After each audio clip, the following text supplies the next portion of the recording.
Today we're going to do a little 2-month review of this guitar right here, the Squier Bass VI. I've had it for 2 months. I've learned a bunch of quirks, little hacks to get this thing to sound right. I still believe it's the best guitar for low tune modern metal. I don't know of any other guitar that you can get to drop A0 or double drop A and get clarity out of it. 9 strings, you never have clarity, but you get the high strings. If you're interested in seeing a specific topic, just check the chapters down below. So I do have to say that this isn't a perfect guitar, and no guitar is for 480 American dollars, but it's amazing. I haven't changed a thing with this guitar other than doing the classic bridge switch. So if you're not aware, the issue with the Squiers, for some reason, I don't know why they don't fix it in the factory, but in order to get the top string to be perfectly intonated or close to perfectly intonated, you actually have to take the bridge out and then flip it 180 degrees. The screws are usually on this side, but you have to get them on this side because you can't get the back saddle all the way back without flipping the bridge. And you're gonna need to do that in order to get the low string where you need it to be. So I just flipped the bridge around, but as you can see, it's very loose. The best practice to get the string further back on the saddle is actually to, when you're tightening the strings, push it back as far as you can that way.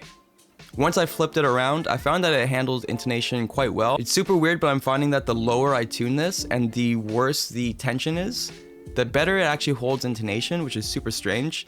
I found that in normal standard E, the intonation was definitely weird and people have issues with it. They usually convert it to like a baritone and put guitar strings on it. So right now I have the Fender brand of strings. It's a gauge 0.024 to 0.100. I'll leave a link in the description below if you're looking to get these ones.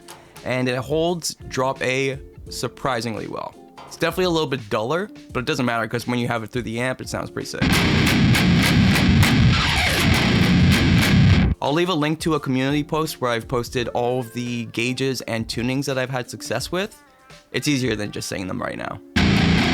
Another thing to take note is that in order to get the 100 gauge string on the top, I did have to take an older string and kind of file down the nut there, just so that it wouldn't snap on me when I'm putting it in. If you have a file that's 100 gauge, that would be sweet. If not, just use an older string. They're, as you know, guitar strings, they're rigid, so you can just kind of carve into it. Don't go overboard, but just make sure it's enough to fit the string. I found that as soon as I did that, the top string had a lot more clarity. So let's talk about the Whammy Bar. A lot of people have been asking about the Whammy Bar right here and whether it messes with the tuning like way too much to even use. So let's show you an example. So right now, this is where we're at tuning wise. So here we are. A.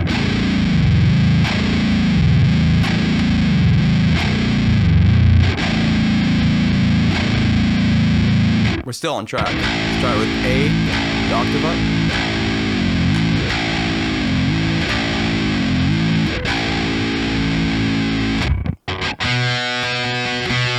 I know I'm not perfectly in tune, but I just want to show you, as long as I'm close to where I started, good enough.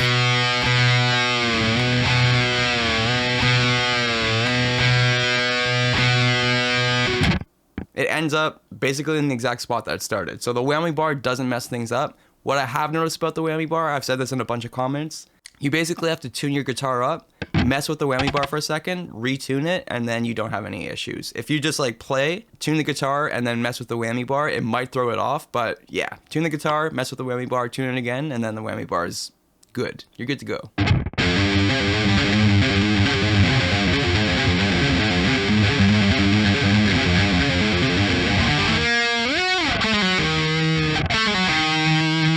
So intonation, once we have our bridge all set up and intonated, here's where we're at, on the top string at least.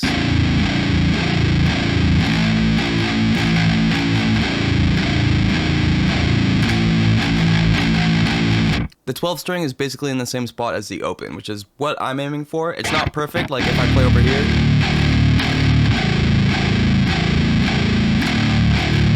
It's a little bit off, especially the difference between open and 1.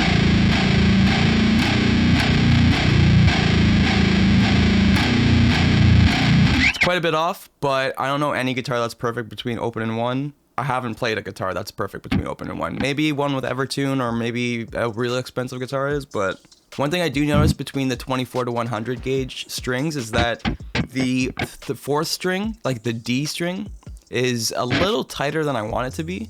Like it's almost like it's meant to be in drop G, which maybe it should be. We'll try that in a future video. Everything else seems really good about it. It's just that one string when I'm tuning up here, it's just like a little stiffer than it should be. So it actually took a while to figure out the action height and the truss rod adjustment and the intonation back here. I basically found that you kind of have to like balance between a little bit of fret buzz and better intonation, or better in the fret buzz but worse in the intonation. So right now I have it at a point where like the fret buzz doesn't bother me and you don't really hear it through the amp.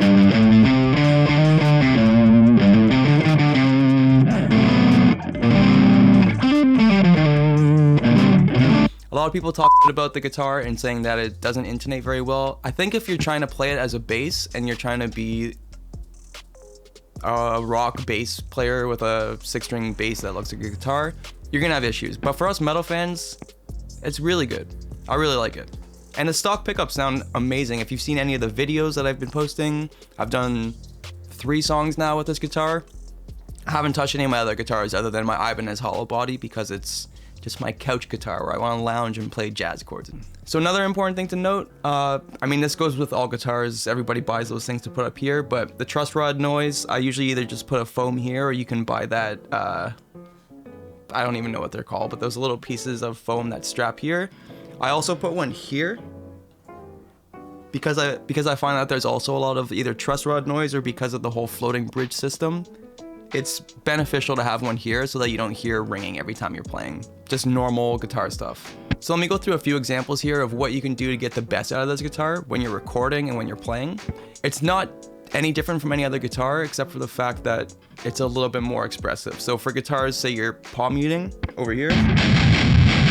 If you move your right hand over the slightest bit towards the bridge, you'll notice a difference on guitar. On the bass, it's like you notice it a lot more. One thing I've mentioned in the other video is that it does all the sounds that I want to do and that are important to my music writing, like the harmonics.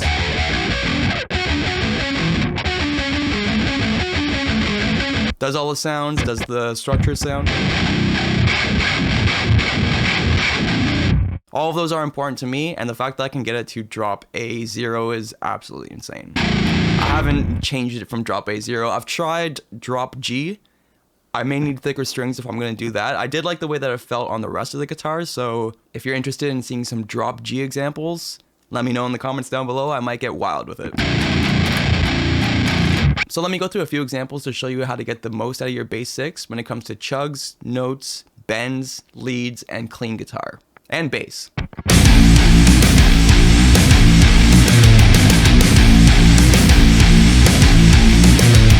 What I love about this guitar is that you can record bass and guitar on the same instrument. A lot of people have been asking about that and whether I tuned the bass to a lower octave than the guitars. In my experience of mixing bands in very low tunings and recording bands with really low tunings, there hits a point where the bass no longer is clear and it's just adding mud. And at that point, I find is about drop D, I think drop D1. At that point and lower, it just becomes mud. So I just keep the bass in the same octave and just go with that. And all I really do, record the guitars on the bridge pickup on this selector here. And then in this example right here, the only difference is that for the bass recordings, I did different pickups.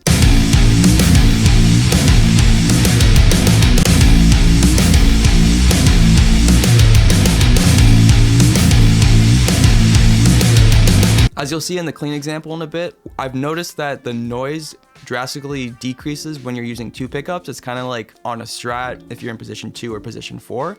So for bass, I've been recording on neck and middle pickup. I didn't do it for this example, but I did it for the next one. The bridge one's a bit too twangy for the bass. It sounds really good for guitar, but for the bass, I don't like it too much. The first song I did, you can check it out right here.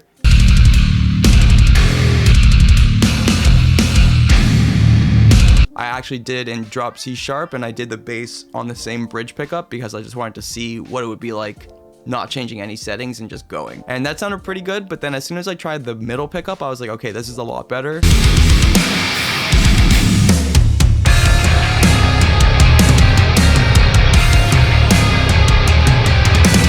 Neck pickup sounds cool too, but to me it's a little round in a weird way. And then the 2 pickups together sound really cool too. Middle pickup seems to be working really well for me though. I like that a lot. And after trying all the amp sims that I have between STL, Neural, and whatever else, I found that the Auto Audio 1111 sounds best for this guitar. I've tried all of them and I can't get any other amp sim to sound the way that I can get that one to go.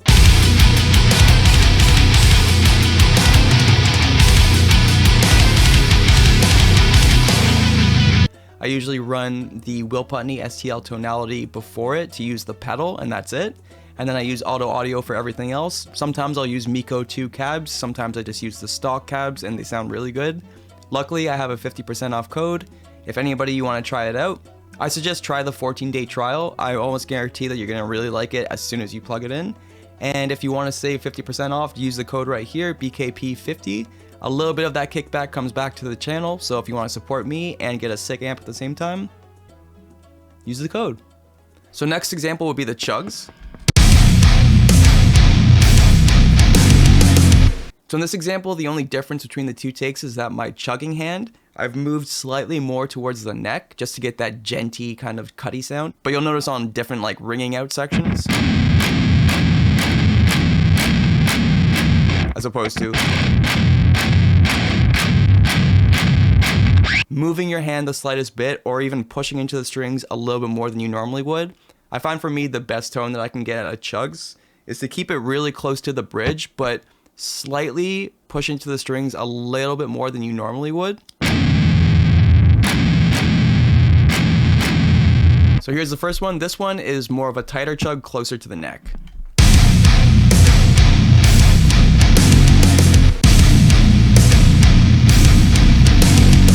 It's definitely a lot thicker and sustains better when you're closer to the bridge palm muting. You just have to find that middle balance. The only difference between the end, that bend there, is that one of them I've picked over here where I normally would pick. But it's weird since it's a bass, I guess it rattles different than a guitar. I noticed that I get a lot more clarity instead of picking here for bends and for notes to pick over here, way closer to the middle pickup or just beyond it. So check it out, the difference.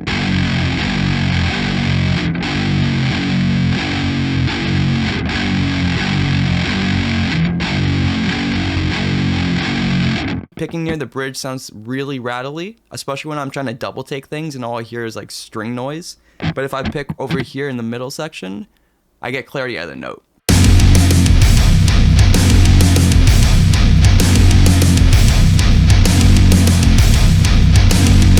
I find that picking in the middle gets the note out a lot more and sounds thicker. So I would say 9 times out of 10, I'm picking over there. A couple weird things about the guitar. I think there's just like a single coil thing, but I have it in clean right now, in the middle pickup.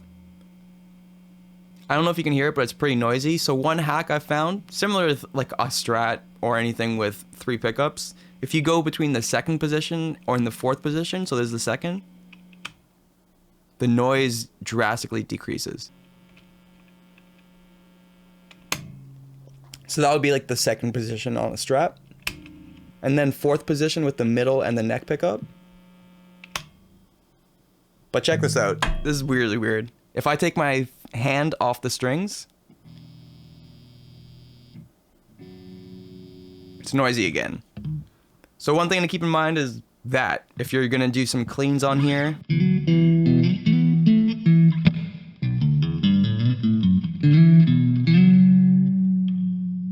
you definitely can do cleans, but you basically want to be touching the strings at all times if you're in the 2nd or 4th position.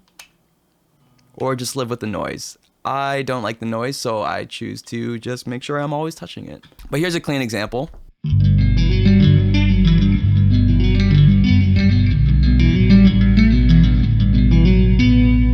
As you can hear, it does a really good job with clean, especially given the low octave.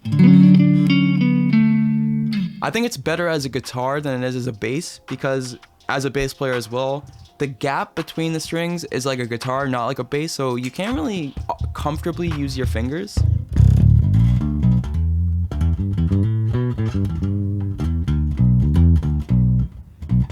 It's just, it's very awkward. I would rather play an actual bass for a bass. I feel like as a metalhead, as a djent kid, as a whatever you want to call me, a deathcore guy, hardcore, whatever, I think this is a great guitar. If you have any further questions or anything that I didn't address, please leave it in the comments down below. If you like this at all, please make sure to watch any of the other videos I did on the Bass 6. It's my new favorite guitar. I haven't touched any of my others like I've said, so I'm going to be doing more videos on it. And if you want to watch, join me on the channel, subscribe, do whatever you want to do. Appreciate you taking the time to watch this, and I'll see you next time. See ya.